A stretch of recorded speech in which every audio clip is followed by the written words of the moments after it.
Hello guys, welcome to our beacon English YouTube channel. और इस channel में आपका बहुत बहुत स्वागत है। तो आज की वीडियो हम डिस्कस करेंगे कि डायरेक्ट से इनडायरेक्ट स्पीच सेंटेंसेस कैसे कन्वर्ट करते हैं, कैसे बनाते हैं, उनके क्या क्या रूल्स होते हैं और कैसे आसान तरीके से सीख सकते हैं। जैसे कि मैंने प्रीवियस वीडियो में मैंने आपको बता दिया कि डायरेक्ट इनडायरेक्ट स्पीच नरेशन एक एक पॉइंट टू पॉइंट करके मैंने बता दिया कि डायरेक्ट स्पीच क्या होता है, नरेशन क्या होता है और इनडायरेक्ट स्पीच क्या होता है। अगर आपने वो वीडियो नहीं देखी है तो आप हमारे प्लेलिस्ट में जाकर वो वीडियो देख सकते हैं। ठीक है, आपको इस चैनल पर सारी चीज़ें बेसिक वाइज एंड बहुत ही ईजिली तरीके से हर चीज़ आपको सिखाई जाएगी। ठीक है, तो आज की वीडियो स्टार्ट करते हैं। ठीक है, तो आज की वीडियो टॉपिक पर है rules of direct to indirect speech sentences, यानी कि डायरेक्ट से इनडायरेक्ट स्पीच सेंटेंसेस के नियम, कैसे क्या क्या किया जाता है, कैसे बनाए जाते हैं। ठीक है, तो हम सबसे पहले ये जान लेते हैं कि सेंटेंस कितने प्रकार के होते हैं। ठीक है, अगर आपको सेंटेंसेस नहीं पता है तो आप शायद डायरेक्ट से इनडायरेक्ट स्पीच बना नहीं पाएंगे, क्योंकि ये सारी चीज़ें सेंटेंसेस के ऊपर डिपेंड है, यानी कि निर्भर हैं। ठीक है, तो देखते हैं ये सेंटेंस 5 प्रकार के होते हैं। ठीक है, सेंटेंस सिर्फ 5 ही प्रकार के होते हैं। ठीक है, और इससे ऊपर सेंटेंसेस नहीं होते हैं। ठीक है, देखिए बता रहा हूँ, assertive, interrogative, imperative, exclamative, objective. अगर इनकी वीडियो आपने टाइप ऑफ सेंटेंसेस की नहीं देखी है तो आप वो वीडियो जाकर देख सकते हैं। सारे डाउट्स आपके उसमें क्लियर कर दिए गए हैं। आपको सारी चीज़ें 1 बाय 1 और बहुत ही डीपली, बहुत ही आसान तरीके से इनकी सारी चीज़ें डेफिनेशन को क्लियर कर दिया कि असर्टिव क्या होता है, इंट्रोगेटिव सेंटेंस कैसे बनते हैं और क्यों बनते हैं, सारा कुछ मैंने उसमें बता दिया है। ठीक है, तो आज की वीडियो में हम सीखेंगे असर्टिव सेंटेंस से इनडायरेक्ट स्पीच सेंटेंस बनाना। तो देखिए, assertive sentence direct to indirect. देखिए असर्टिव सेंटेंस क्या होते हैं। असर्टिव सेंटेंस देखिए यहाँ पे थोड़ा बता रहा हूँ बेसिक हल्का सा। असर्टिव सेंटेंस वे होते हैं जिनमें नॉट और क्वेश्चन वर्ड, यानी कि WH, यानी कि प्रश्नवाचक वाक्य, प्रश्नवाचक शब्द, यानी कि कब, कहाँ और कैसे, व्हाई, हाउ, व्हाट, वेयर, ये नॉट और ये शब्द, प्रश्नवाचक शब्द अगर उसमें यूज नहीं होते हैं तो वो हमारा असर्टिव सेंटेंस कहलाता है, जैसे कि यहाँ पर लिखा हुआ। ठीक है, ओके, आपको पता चल गया असर्टिव सेंटेंस होते हैं। ठीक है, अब आती है फर्स्ट डायरेक्ट स्पीच में 2 पार्ट्स होते हैं। ठीक है, आपको ये समझना बहुत ज़रूरी है कि डायरेक्ट स्पीच में क्या होता है। डायरेक्ट स्पीच में 2 पार्ट होते हैं, जैसे कि reporting verb and report speech. अगर आपको इसको पहचानना है तो देखिए, ये कामा लगा हुआ है और ये कामा लगा हुआ, ये फुल स्टॉप लगा हुआ है। ये देखिए, अगर ऐसे आपको दिखाई दे रहा है सेंटेंस तो आप समझ लीजिए इसके बंद है, तो समझ लीजिए ये रिपोर्टिंग स्पीच है। और ये देखिए सेज टू मी, देखिए ये हमारी रिपोर्टिंग वर्ब हो जाती है। ठीक है, रिपोर्टिंग वर्ब वैसे होता क्या, रिपोर्ट, यानी कि जो बंदा रिपोर्ट कर रहा है, यानी कि कोई बात को कैरी कर रहा है, बता रहा है, वो रिपोर्टिंग वर्ब। अब वर्ब यहाँ पे क्यों लगाया गया है, वर्ब इसलिए लगाया कि उसमें वर्ब कुछ कहा गया है, कुछ काम किया, क्रिया, यानी कि काम किया जा रहा है, बताने का काम किया जा रहा है, तो इसलिए ये रिपोर्टिंग वर्ब बेटा होती है। और रिपोर्ट स्पीच क्या होती है, रिपोर्टेड, यानी इसके द्वारा ये चीज़ बताई गई, यानी रिपोर्ट की गई, यानी प्रस्तुत की गई है। स्पीच मतलब भाषण या भाषा को, तो ये हमारी रिपोर्ट स्पीच कहलाती है। ठीक है, तो आपने समझ लिया असर्टिव सेंटेंस क्या होता है और डायरेक्ट स्पीच में 2 पार्ट्स होते हैं। ठीक है, और ये देखिए फर्स्ट रूल हमारा क्या आता है, यदि हमारी रिपोर्टिंग वर्ब प्रेजेंट या फ्यूचर टेंस में है तो हम रिपोर्टेड स्पीच में कोई परिवर्तन या कोई टेंस में बदलाव नहीं करते। अब आप confusion sir, report speech tense, देखिए टेंस में क्या बदलाव होता है। देखिए जैसे कि देखिए यदि हमारी रिपोर्टिंग वर्ब प्रेजेंट या फ्यूचर में हो, देखिए प्रेजेंट या फ्यूचर में, अब देखिए ये देखिए प्रेजेंट में है सेज, यानी कि प्रेजेंट इंडेफिनिट का है, अफर्मेटिव, तो आपने समझ लिया हाँ ये सर प्रेजेंट इंडेफिनिट यानी प्रेजेंट में है। ठीक है, प्रेजेंट में है मान लिया। ठीक है, अब इसमें क्या गया, या फ्यूचर में हो, अगर यहाँ पे बिल से लगा होता, सेल से लगा होता, तब भी आप मतलब रिपोर्ट स्पीच में कोई बदलाव नहीं करते, टेंस में कोई बदलाव नहीं करते। अब टेंस में कोई टेंस में बदलाव नहीं करते, कौन सा टेंस क्या बदलाव नहीं करते टेंस में, देखिए जैसे यू आर ए टीचर, ये प्रेजेंट का सिंपल सेंटेंस है, प्रेजेंट का सिंपल सेंटेंस आर है, तो आप यहाँ पर बाज नहीं लगा सकते, जैसे कि आर यहाँ पे लगा हुआ तो उसी में ही सेंटेंस रहेगा, टेंस उसी में रहेगा, यानी कि प्रेजेंट सिंपल है तो ये प्रेजेंट सिंपल में ही रहेगा, इसकी जगह आर की जगह आप बाज नहीं कर सकते। तो इसका मतलब ये कोई टेंस में बदलाव नहीं करते, सिर्फ ये चीज़ें चेंज होंगी ओनली। ठीक है, जैसे कि यहाँ पे बता रहा हूँ, केवल हम पर्सन चेंज करते हैं। अब आप समझ में आ कि पर्सन क्या होता है। पर्सन देखते हैं, वे पर्सन कहलाते हैं जो सेंटेंस में सब्जेक्ट होता है। आपने बिल्कुल सही सुना, पर्सन वो होते हैं जो सब्जेक्ट कहलाते हैं, जैसे कि ही, मैं, हम, तुम, वे, और कोई इंसान या जानवर का नाम, कोई इंसान का नाम या जानवर का नाम, और ये शब्द ही, सी, इट, यू, दे, ये सब होते हैं पर्सन। और ये पर्सन कौन से होते हैं? ये बेटा थर्ड पर्सन होते हैं, ठीक है। कोई किसी का नाम और ये थर्ड पर्सन कहलाते हैं डायरेक्ट स्पीच के डेफिनेशंस में। वैसे भी ये इतने तो थर्ड पर्सन ये मतलब होते हैं, ठीक है, ये थर्ड पर्सन कहलाते हैं, ठीक है, ये है, ठीक है। तो जैसे कि ये देखिए यहाँ पर आप पर्सन आप समझ गए कि देखिए ये पर्सन है, ये कौन सा पर्सन है बेटा? ये हमारा सेकंड पर्सन है, ठीक है। यू हमारा सेकंड पर्सन होता है, आई हमारा फर्स्ट पर्सन होता है, और ही, सी, इट, ये, दे, ये हमारे थर्ड पर्सन। जैसे कि मैं आपको चार्ट के सारे बता दूंगा, ठीक है। तो आपने समझ लिया कि रिपोर्टिंग वर्ब क्या होता है, रिपोर्ट स्पीच क्या होता है, और हमारी जब प्रेजेंट या फ्यूचर में हो रिपोर्टिंग वर्ब, यानी कि देखिए एस लगा हो तो प्रेजेंट में है ये, ठीक है, और या विल से लो तो आपको समझा। तो यहाँ पे जिस टेंस में होगा, यानी कि पास्ट में है तो पास्ट, यहाँ पे पांच, अगर ये पास्ट में सेंटेंस है तो पास्ट में ही रहने देंगे, आप किसी में टेंस चेंज नहीं करेंगे, ठीक है। अब आगे चलते हैं, आपको मैंने पर्सन बता दिया पर्सन क्या होता है। अब देखिए हाउ टू चेंज पर्सन, ये एक रूल है जिससे आप थोड़ा सा अच्छी तरह से देखिए। रूल तो मैं आपको बेसिक बात बताऊंगा कि ये सन/123 रूल फॉलो कैसे हुआ और कैसे बना है, ठीक है।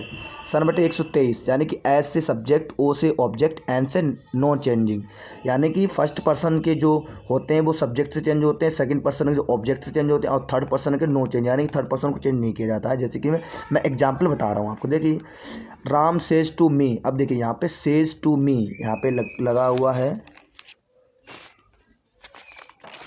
देखिए। अब पहले से वो चीज़ें नहीं, अब आगे क्लियर करता हूँ, ठीक है। अब देखिए, अब मैंने आपको बता दिया रिपोर्टिंग वर्ब में निम्न शब्द को चेंज करते हैं। कैसे चेंज करते हैं निम्न शब्दों को?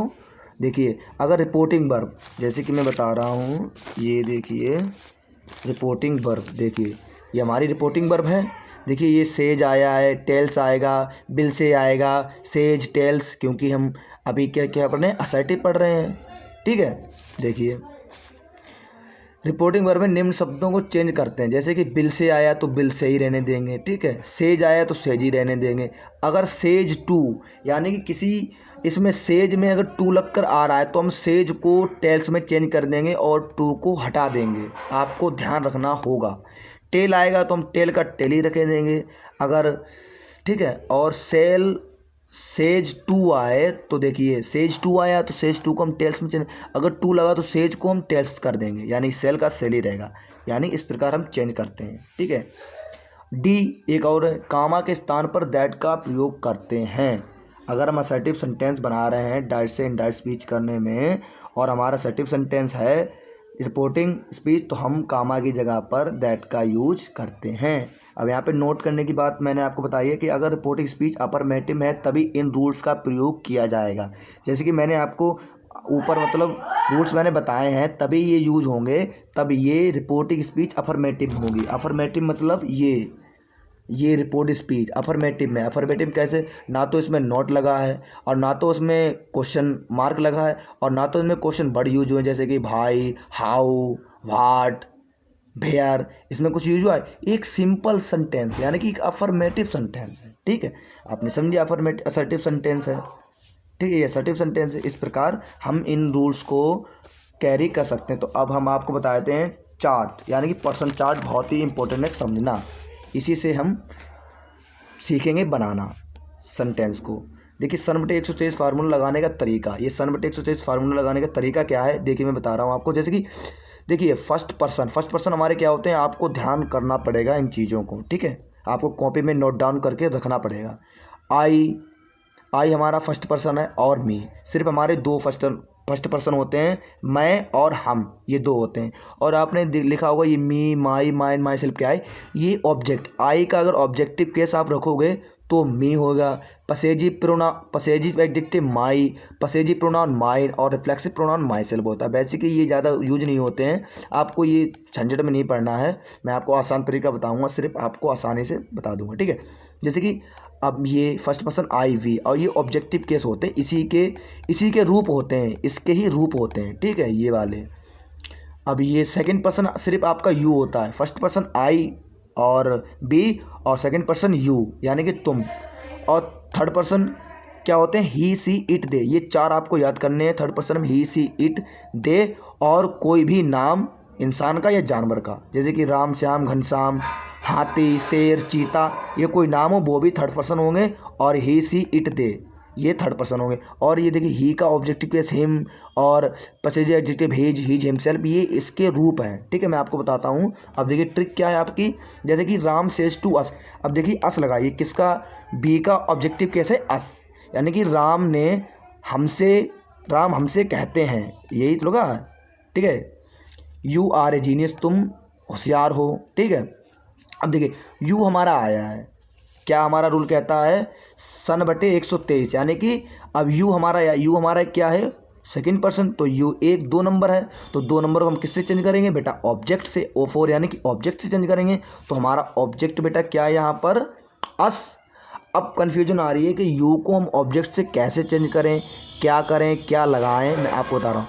यू हम ऑब्जेक्ट से चेंज करें तो यू हमारा यहाँ पे क्या है, यू हमारा सब्जेक्टिव केस है या नहीं है, क्योंकि आर से पहले वर्ब से पहले ही यू है, तो यहाँ पे सब्जेक्ट है, तो सब्जेक्ट को हम ऑब्जेक्ट से इससे चेंज करेंगे, तो यहाँ पे कोई सब्जेक्टिव केस आए, यानी कि सब्जेक्ट ही आए। तो यू हमारा कौन से नंबर पर है, यहाँ पर सेकंड पर्सन है, पर ये फर्स्ट है, यानी कि A number, A B C D E. ठीक है, अब ये हमारा क्या है, ए नंबर पे है। ठीक है, तो हमारा ये ए नंबर पे है, तो इससे हम अस से चेंज करेंगे। अब ऐसे तो ये है, तो हम इसका यू हमारा ये सब्जेक्टिव केस है, ये सब्जेक्टिव केस है यू, तो हम ऑब्जेक्ट का ये सब्जेक्टिव केस लेंगे, ये तो ऑब्जेक्टिव केस है, और यू हमारा यहाँ पर सब्जेक्ट है, तो हम यहाँ पर सब्जेक्ट केस लेंगे। अस का सब्जेक्ट क्या होता है, सब्जेक्टिव केस होता है अस का बी, तो हम सीधे यहाँ पर बी लिख देंगे, और आर को आर ही रहने देंगे, ए को ए, जीने से, क्योंकि हम इसको चेंज नहीं कर सकते हैं, क्योंकि ये रूल है, अगर रिपोर्टिंग वर्ब प्रेजेंट या फ्यूचर में है तो हम रिपोर्टेड स्पीच है कि कॉमा बंद है, तो इसको हम चेंज नहीं करते, उसी टेंस उसी रहेगा, यानी कि आर यानी कि प्रेजेंट सिंपल में है तो प्रेजेंट सिंपल में रहेंगे, यहाँ पे बाज नहीं लगा सकते हैं। सिर्फ हम क्या कर सकते हैं, सिर्फ हम इसको चेंज कर सकते हैं, सिर्फ पर्सन, यानी कि ये शब्द आएँ या ये शब्द आएँ, इनको हम चेंज करेंगे। ठीक है, वो उसको चेंज, सिर्फ हमने इसको चेंज किया, क्योंकि ये चेंज यानी कि ये सेकंड पर्सन है, यानी कि सन बटे 123, यानी कि यू, यानी कि सेकंड किससे चेंज होगा, ऑब्जेक्ट। तो हमारा ऑब्जेक्ट क्या है यहाँ पे, अस।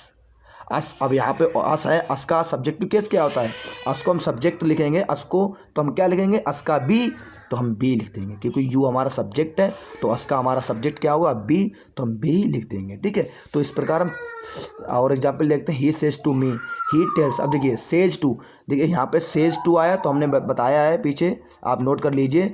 अगर यहाँ पे ये नहीं होता ऑब्जेक्ट, तो हम सेज का सेज ही रखने, क्योंकि यहाँ पे ऑब्जेक्ट है, तो सेज टू यहाँ पे लगा, तो हम टेल्स मी दैट, कामा की जगह पे दैट लगाएंगे। ठीक है, रूल्स मैंने सब बता दिए हैं आपको, आराम से वीडियो को 1-2 बार अच्छी तरह से देखिए, आपको समझ में आया। अगर आपको फिर भी ना समझ में आए तो हमें आप कमेंट कीजिए, ठीक है, मैं आपको और बेटर समझाऊँगा। अब देखिए example, he says to me I give you a pen. अब देखिए यहाँ पर ही सेज टू को हम टेल्स और यू टू को हटा देते हैं, मी और कामा की जगह दैट। अब ही के कैसे आया, या आई, अब देखिए आई है, आई हमारा क्या है, फर्स्ट पर्सन है, तो देखिए फर्स्ट है, तो 1 नंबर यहाँ पे लिखा हुआ, 1 नंबर किससे चेंज करेंगे, सब्जेक्ट, तो हमारा सब्जेक्ट यहाँ पे क्या है, ही। अब हम सीधे ही भी सब्जेक्ट और आई, तो हम आई की जगह हम ही रख देंगे सीधे, क्योंकि आई हमारा सब्जेक्टिव केस है और ही भी हमारा सब्जेक्टिव केस है। यहाँ पे ही है तो हमारा सब्जेक्टिव केस है, देखिए ये सब्जेक्टिव केस है, ये सब्जेक्टिव केस है, ये सब्जेक्ट में यूज होते हैं। ठीक है, तो हमारा ही सब्जेक्ट है पहले से ही, तो हम सीधे ही को ही लिख देंगे, और गिव देखो हम चेंज नहीं किया, हम उसी में रहने देंगे, यहाँ पे सेकंड फॉर्म नहीं लगाएंगे, क्योंकि प्रेजेंट इंडेफिनिट में रहने देंगे। अब यू को हमने किससे चेंज करें, मैंने बता दिया है, यू को ऑब्जेक्ट से, और यू को ऑब्जेक्ट क्या है, मी। अब यहाँ पे मैंने मी लिख दिया। अब सर आप कहोगे सर आपने यहाँ पे यू को अस का बी कर दिया, अब आपने यू का मी क्या कैसे कर दिया सर आपने, मैं बताता हूँ। जैसे कि यू हमारा क्या है, अब देखिए यहाँ पर ऑब्जेक्टिव केस यूज हुआ है, क्योंकि अगर ये यहाँ पे आता तो ये सब्जेक्ट हो जाता, क्योंकि गिव यानी कि वर्ब से पहले आए तो ये सब्जेक्ट हो गया, पर यहाँ पे ऑब्जेक्ट की तरह यूज हुआ है। मैं तुम्हें एक पेन देता हूँ तो तुम्हें पेन देता हूँ, ये ऑब्जेक्ट हो गया, यहाँ पे ऑब्जेक्टिव केस आ गया है। तो ऑब्जेक्टिव केस अगर इससे चेंज करेंगे, ये भी ऑब्जेक्टिव केस है, तो ऑब्जेक्टिव केस से चेंज करें तो हम मी ही लिख देंगे। ठीक है बेटा, अगर यू यहाँ पे आता तो हम इसको लिखते, ठीक है, क्योंकि यू भी ऑब्जेक्टिव केस है, ऑब्जेक्ट की तरह यहाँ पे यूज हुआ है, और मी भी ऑब्जेक्टिव केस है, तो सीधे हम मी का मी और ए पेन हम चेंज नहीं करेंगे, ठीक है। अब देखिए बी सेल से to me he is thanks him. अब देखिए बी का बी सेल से टू मी हम चेंज नहीं करेंगे, सेज टू को हम सिर्फ चेंज करेंगे टेल्स में, और मी टू हटा देंगे, मी कामा की जगह दैट। अब ही का ही, देखिए ही हमारा क्या थर्ड पर्सन, देखिए ही सी इट दे। अगर इनमें अगर ये देखिए ही आ जाए, हिम आ जाए, हिज आ जाए, हिज आ जाए, हिमसेल्फ, इनमें से कोई कुछ भी आ जाए तो रिपोर्टेड स्पीच में यानी कि इधर आ जाए तो इसको हम चेंज नहीं करेंगे बिल्कुल, चाहे कहीं भी कहे हम चेंज नहीं करेंगे किसी के साथ, क्योंकि ये थर्ड पर्सन यानी कि ये थर्ड पर्सन के अंतर्गत आते हैं, क्योंकि ही का ये ही के ये यानी थर्ड पर्सन में ही आते हैं सारे ये, तो ये थर्ड पर्सन का मतलब होता है नो चेंज, यानी कोई बदलाव नहीं होगा। पास्ट कहीं भी आप आगे पढ़ेंगे, इंट्रोगेटिव सेंटेंस, डायरेक्ट से इनडायरेक्ट कुछ भी पढ़ेंगे, आप इनको चेंज नहीं करेंगे। इस प्रकार मैंने यहाँ पे चेंज नहीं किया है। देखिए सेल का सेली और दैट, ही का ही लिख दिया मैंने, और थैंक्स का थैंक्स, क्योंकि प्रेजेंट टेंस नहीं चेंज करेंगे, पास्ट में नहीं, उसी में रहने देंगे, और सिर्फ ये चेंज करेंगे, पर ये चेंज नहीं होंगे। ये थर्ड पर्सन है, हिम क्या है थर्ड पर्सन का ऑब्जेक्ट है ही का, तो हम नहीं चेंज करेंगे किसी के साथ, तो हम ऐसे लिखेंगे। को इस प्रकार सेंटेंसों को सीखते हैं। आप 2-3 बार इस चार्ट को नोट कर लीजिए, आराम से वीडियो को रोककर अच्छी तरह 1-2 बार रिवाइज कीजिए, बढ़िया कर आपको अच्छी से समझ में आएगा। फिर भी अगर कोई डाउट हो रहा है तो आप ज़रूर कमेंट करें, ये नहीं ये वीडियो आप कोई भी वीडियो देखें, आप हर वीडियो पर कमेंट करें, लाइक करें, सब्सक्राइब करें, और हर समस्या आपकी इस चैनल पर सुलझाई जाएगी, ठीक है। So thank you for watching my video.